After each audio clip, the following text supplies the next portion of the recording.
Hello everyone, অনেক দিন পর এসে গেছি একটা নতুন ভ্লগ নিয়ে। আমরা ঘুরতে এসেছি লাদাখে। কালকেই আমরা কলকাতা থেকে লে এয়ারপোর্টে ল্যান্ড করেছি। আমরা একটা দিন একটু রেস্ট নিয়েছি, আর আজকে সেকেন্ড ডেতে আমরা ঘুরতে বেরিয়ে পড়েছি লে শহরটি।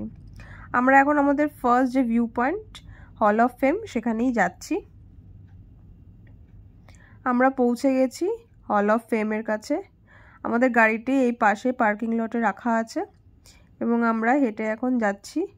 প্রথমে এখান থেকে টিকিট নিয়ে নেব। ভেতরে কিন্তু ক্যামেরা অ্যালাউড নেই মিউজিয়ামের ভেতরে, তাই আপনাদের ভেতরটা আমি ঘুরে দেখাতে পারবো না। মিউজিয়ামের বাইরে আর্মিরা যে ট্যাঙ্ক ব্যবহার করতো সেগুলোই রাখা আছে, এবং মিউজিয়ামের ভেতরেও কিন্তু আর্মিদেরই সব জিনিসপত্রগুলো ভালোভাবে সংরক্ষণ করে রেখেছে।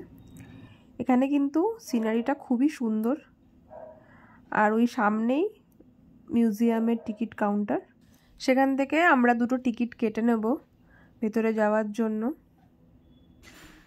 মিউজিয়ামের ভেতরে ফটো তোলা অ্যালাউড না, তাও আমি কয়েকটা স্ন্যাপ তুলেছি। এটা পুরো ম্যাপটা দেখাচ্ছে লে লাদাখের। আমাদের মিউজিয়ামটি দেখা হয়ে গেছে। আমরা এখন মিউজিয়াম থেকে বেরিয়েই বাঁদিকে এসেছি। এখানে কিন্তু যে আর্মিরা শহীদ হয়ে গেছে তাদেরই সমাধিগুলো এখানে রাখা রয়েছে।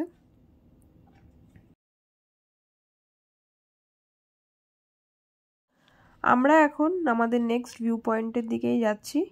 হল অফ ফেমটি দেখতে 1 থেকে 1.5 ঘন্টার মতো সময় লেগেছিল।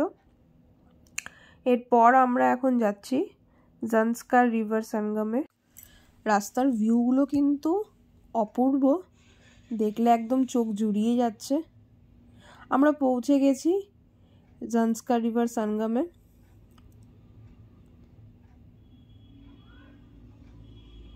আজকে কিন্তু ওয়েদারটা খুবই সুন্দর। এখানে কিন্তু রিভার রাফটিংও করা হয়। আপনারা চাইলে এখান থেকে রিভার রাফটিং করতে পারেন। এখানে সব রিভার রাফটিংয়ের বোটগুলো রাখা রয়েছে।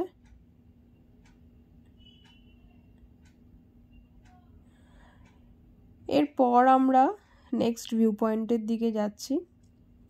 এখানে কিন্তু ভিউ পয়েন্টগুলো খুব একটা দূরত্বতে নেই, সবই মোটামুটি 1-1.5 ঘন্টার ডিস্টেন্সে রয়েছে।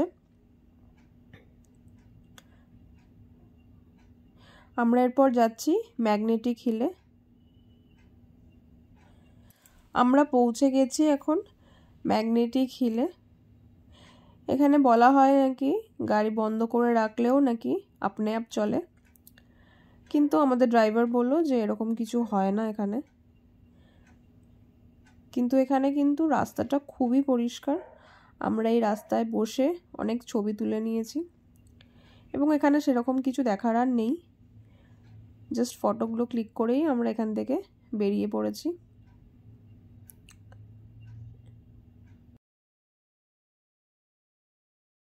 আমরা এরপর নেক্সট যাচ্ছি লে প্যালেসে।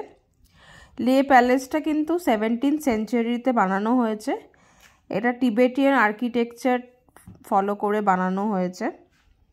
আমরা এখন এসে গেছি লে প্যালেস। লে প্যালেসের ভেতরে এখানে সুন্দর একটা সিনেমার মতো দেখানো হয় লে শহরকে নিয়ে। এখানে কিছুক্ষণ আমরা বসে দেখছিলাম, আর এখানে বেশ ভেতরে গ্যালারিও রয়েছে, বিভিন্ন ছবি রয়েছে, সেগুলো আমরা দেখছিলাম। আমরা এখন রয়েছি লে প্যালেসের টপ ফ্লোরে। এখান থেকে কিন্তু খুব সুন্দর ভিউ আসে লে শহরের। এখান থেকে লে সিটির পুরো 360 ডিগ্রি ভিউ পাওয়া যায়। লে প্যালেসে টোটাল 9টা ফ্লোর রয়েছে, আর লে প্যালেস আপনারা আসলে সকাল 8টা থেকে বিকেল 5টার মধ্যে ভিজিট করবেন। বিকেল 5টার পর কিন্তু এন্ট্রি বন্ধ হয়ে যায়। এখান থেকে দূরে মৈত্রী টেম্পলের একটা ভিউ পাওয়া যাচ্ছে।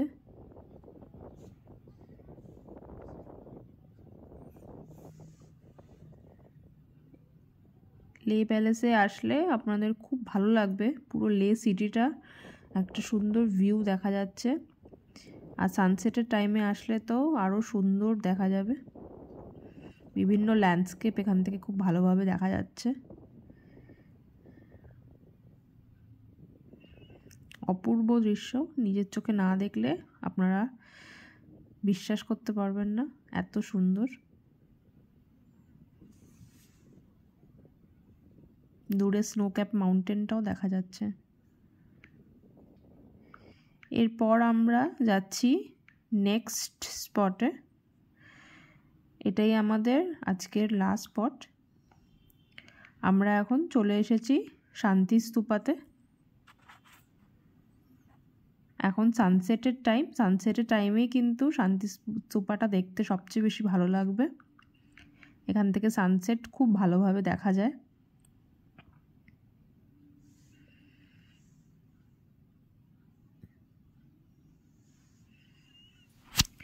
শান্তি স্তূপা আসলে সকাল 5টা থেকে 9টার মধ্যে আসবেন। এটা সকাল 5টা থেকে 9টা অবধি খোলা থাকে। আর লেতে যেহেতু সানসেটটা একটু দেরি করেই হয়, তাই আপনাদের 7টা সাড়ে 7টা অবধিও কিন্তু আপনারা ভালো আলোর মধ্যেই দেখতে পাবেন। আমরা এখানে মোটামুটি 7:30 8টা অবধি ছিলাম, এখানে সানসেটটা কিন্তু খুব ভালোভাবে দেখা যায়। শান্তি স্তূপা থেকে কিন্তু লে প্যালেসটাও দেখা যায়, আর লে সিটিরও একটা সুন্দর ভিউ আছে। এখানে আসার কোনো এন্ট্রি ফি নেই। কাল আমরা যাব নুব্রা ভ্যালি, ওখানে 2 নাইট স্টে করব।